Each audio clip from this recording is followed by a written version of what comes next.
self-proning, prone positioning, isolation at home, increase oxygen level at home. But how we do? Is it a trial and tested method? Should I do or not? All these methods come to your mind. Well, do not worry. Hello, namaste, sat shri akal, आदाब, कैसे हैं आप? So welcome back again. I'm your dietitian Dr. Happy. Prone positioning 1930s और 1940s के बीच में discover हुई और इसकी discovery wider view anaesthetic technique और सर्जिकल प्रोसीजर्स को एनहांस करने के लिए की गई थी। लेकिन उस टाइम पर इसके जो रिजल्ट थे वो हमें मिक्स्ड रिजल्ट्स देखने को मिले। कुछ जगह एडवांटेजेस और कुछ जगह इसके डिसएडवांटेजेस हम लोगों को देखने को मिले। लेकिन जब 1960 में ARDS acute respiratory distress syndrome जो दोनों लंग्स को अफेक्ट कर रही थी, जिसकी वजह से लोगों का रेस्पिरेटरी सिस्टम फेल हो रहा था, बेसिकली उनमें ऑक्सीजन की बहुत ही ज़्यादा कमी हो रही थी, तो उस टाइम पर उन्हें ट्रीट करने के लिए कोई भी प्रॉपर टेक्निक अवेलेबल नहीं थी। देन 1974 में बरयान, जो एक बहुत ही फेमस साइंटिस्ट और डॉक्टर थे, उन्होंने प्रोन पोजिशनिंग को एक्यूट रेस्पिरेटरी डिस्ट्रेस सिंड्रोम के लिए बताया। उन्होंने कहा कि अगर हम ARDS पेशेंट्स में प्रोन पोजिशनिंग का इस्तेमाल करते हैं, हमें डेफिनेटली ऑक्सीजन को इंक्रीज करने के चांसेस मिल सकते हैं। और बहुत सारे पेशेंट्स के ऊपर ये ट्रायल किया गया और उसका नतीजा ये सामने आया कि 40% ARDS पेशेंट्स में ऑक्सीजन इनटेक हम लोगों को इंक्रीज देखने को मिला, 12% से 40%। उसके बाद 1980, 1988, 1991 में बहुत सारी और भी स्टडीज़ प्रोन पोजिशनिंग की ARDS को लेकर हुई और एंड रिजल्ट ये सामने आया जब इसे ट्रायल एंड टेस्टेड मेथड भी बताया गया कि प्रोन पोजिशनिंग ऑक्सीजन की कैपेसिटी को 70 to 80% तक एनहांस कर देती है और उस टाइम पर इसे एक इमरजेंसी रेस्क्यू मैन्यूवर का दर्जा भी दे दिया गया। सैचुरेशन, आजकल तो आप सभी लोगों को सैचुरेशन के बारे में नॉलेज है। पहले तो जस्ट डॉक्टर, नर्सेज और ICU डिपार्टमेंट तक ही ये नॉलेज लिमिट थी, लेकिन आजकल सभी को सैचुरेशन के बारे में मालूम है। सैचुरेशन बेसिकली जब हम कहते हैं कि हमारे जो ब्लड में हीमोग्लोबिन, रेड कलर का जो पिगमेंट होता है, उसमें लंग के द्वारा जब ऑक्सीजन मिक्स करती है तो वो ऑक्सीजन आपकी बॉडी में कितनी एनर्जी प्रोड्यूस करती है, कितना सर्कुलेशन आपकी बॉडी में प्रोवाइड होता है, उसे हम सैचुरेशन लेवल कहते हैं। जिसे हम, अगर आप मॉनिटरिंग मशीन पर भी इसे देखेंगे तो SpO2 लिखा होता है कि आपका सैचुरेशन लेवल कितना है। नॉर्मल सैचुरेशन लेवल 95 to 100% तक होना चाहिए, विच इज़ बेस्ट, बिल्कुल नॉर्मल होता है। अगर आपका सैचुरेशन 95 से लो होने लगता है तो इट मीन्स उस टाइम पर आप प्रोन पोजिशनिंग को ट्राई कर सकते हैं। लेकिन अगर वो सैचुरेशन आपका 92 तक ही रहता है, अगर 92 से और भी लो हो जाता है तो हम कहेंगे कि उस टाइम पर आपका सैचुरेशन ज़्यादा लो हो रहा है, आपकी बॉडी हाइपोक्सिक स्टेट, यानी कि आपकी बॉडी में ऑक्सीजन की कमी हो रही है। और 90 से अगर वो बिलो चला जाता है तो वो एक सीवियर और इमरजेंसी कंडीशन भी मानी जाती है। बिल्कुल, ये एक ट्रायल एंड टेस्टेड मेथड है जो आपकी बॉडी में ऑक्सीजन की कैपेसिटी को इंक्रीज कर देता है, लंग्स को एक्सपांड करता है, वाइडन अप करता है, लंग सेगमेंट्स को ओपन अप कर देता है, जिसकी वजह से आपकी बॉडी में ऑक्सीजन लेवल डेफिनेटली इंक्रीज होता है। इसीलिए इसे रेस्क्यू मैन्यूवर इमरजेंसी कंडीशन में भी कहा गया है। So do it.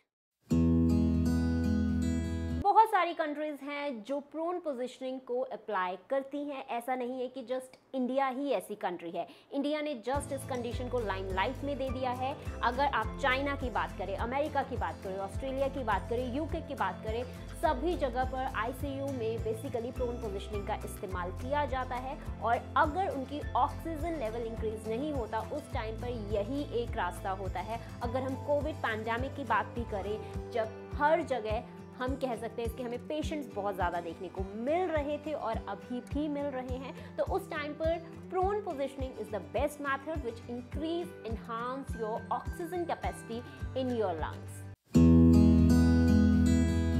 अगर आप प्रेग्नेंट हैं, हार्ट पेशेंट हैं, मेजर कार्डियक सर्जरीज अगर आपकी हुई हैं, अगर आपको स्पाइन की दिक्कत है, आपके फीमर, पेल्विस यानी कि जो हिप बोन है इनमें फ्रैक्चर है, तो उस टाइम पर आप अवेकनिंग प्रोन पोजिशनिंग को अपने घर पर परफॉर्म नहीं कर सकते। आप इसे खाने के तुरंत बाद परफॉर्म नहीं कर सकते। आपको कम से कम 1 घंटे का गैप ज़रूर रखना है। आप पूरे दिन में 16 घंटे तक अवेकनिंग सेल्फ प्रोनिंग को कर सकते हैं और आप इसे तब तक ही कर सकते हैं जब तक आप इसे ईजिली टॉलरेट कर रहे हैं। आप अपनी बॉडी को फोर्स नहीं कर सकते अवेकनिंग सेल्फ प्रोनिंग करने के लिए। और जब आप सेल्फ प्रोनिंग को अपने घर पर कर रहे हैं तो आपको अपने पैरामीटर्स को ज़रूर ट्रैक करना है कि आपका सैचुरेशन लेवल कितना हो रहा है, बिकॉज ट्रैक करना बहुत ही ज़्यादा ज़रूरी है कि आपका oxygen intake, oxygen level increase हो रहा है। और एक और चीज़, बहुत सारे लोगों को जब वो अवेकनिंग सेल्फ प्रोनिंग करते हैं उन्हें खांसी की दिक्कत आती है, तो डो नॉट वरी, जस्ट वो कुछ टाइम के लिए ही होती है, जस्ट 10 से 15 मिनट तक। उसके बाद आपकी खांसी इजीली चली जाती है। जब भी हम अवेकनिंग सेल्फ प्रोनिंग को अपने घर पर ट्राई कर रहे हैं तो हमें कम से कम 4 से 5 पिल्लोज डेफिनेटली चाहिए। आपको सबसे पहले जो 4 से 5 पिल्लो चाहिए, एक पिल्लो को आपको अपने पैरों के नीचे रख लेना है और 2 या फिर 3 पिल्लो को आपको अपने जो एब्डोमेन, पेट के नीचे वाला हिस्सा है, यानी कि आपकी जो हिप बोन है, आपका जो पेल्विक एरिया है, आपको उसके नीचे रखना है। और जो एक पिल्लो होगा वो आपको अपनी छाती के नीचे रखना है। और आप एक छोटा पिल्लो भी इस्तेमाल कर सकते हैं अपने हेड रेस्ट के लिए। और इन सभी पिल्लो को जब आप अलाइन करेंगे तो आप इसके ऊपर अपने पेट के बल इजीली लेट जाएंगे और आप इसे अपने हिसाब से थोड़ा बहुत एडजस्ट कर सकते हैं। लेकिन आपको इतना ज़रूर ध्यान रखना है कि आपका पिल्लो, एक पिल्लो आपका पैरों के नीचे होना चाहिए, नीज के नीचे नहीं होना चाहिए। दूसरे जो पिल्लो होंगे वो आपके हिप बोन, पेल्विक एरिया के नीचे होने चाहिए, स्टमक के नीचे नहीं होना चाहिए। स्टमक में हमारा गैप होना बहुत ही ज़्यादा ज़रूरी है। और जो एक पिल्लो है वो आपका चेस्ट एरिया के नीचे होना चाहिए। और फर्दर जो एक छोटा पिल्लो है वो आप अपनी हेड रेस्ट के लिए इस्तेमाल कर सकते हैं। बाजू को आप किसी भी पोजीशन पर रख सकते हैं, साइड में रख सकते हैं, ऊपर रख सकते हैं, पीछे सीधा करके रख सकते हैं, जिस पोजीशन पर आप अपने आप को सबसे ज़्यादा कंफर्टेबल फील करते हैं। और ये आपकी पहली प्रोन पोजिशनिंग है। इसे आप 30 मिनट से 2 घंटे तक कर सकते हैं।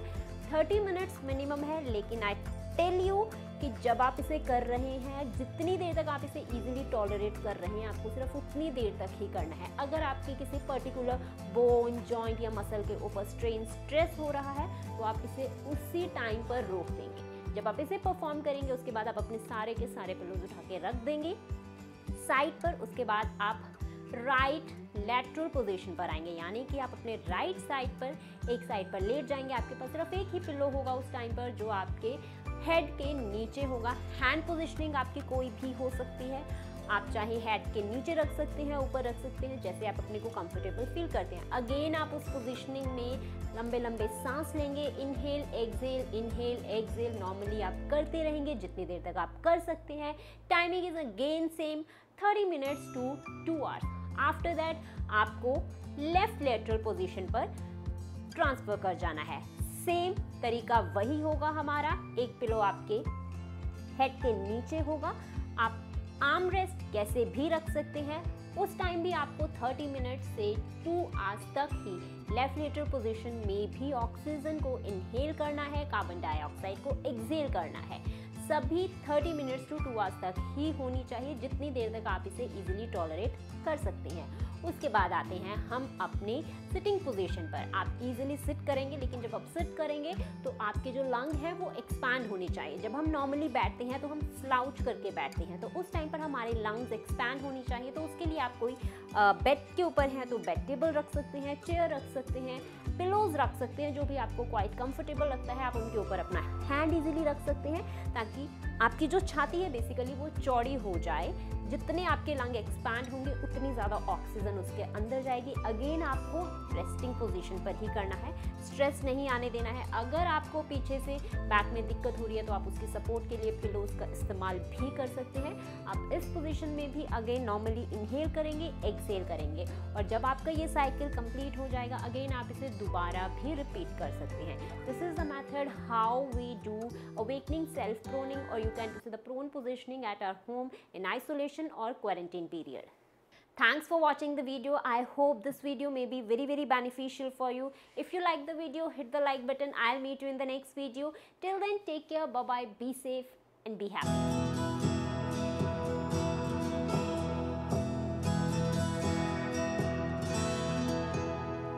Life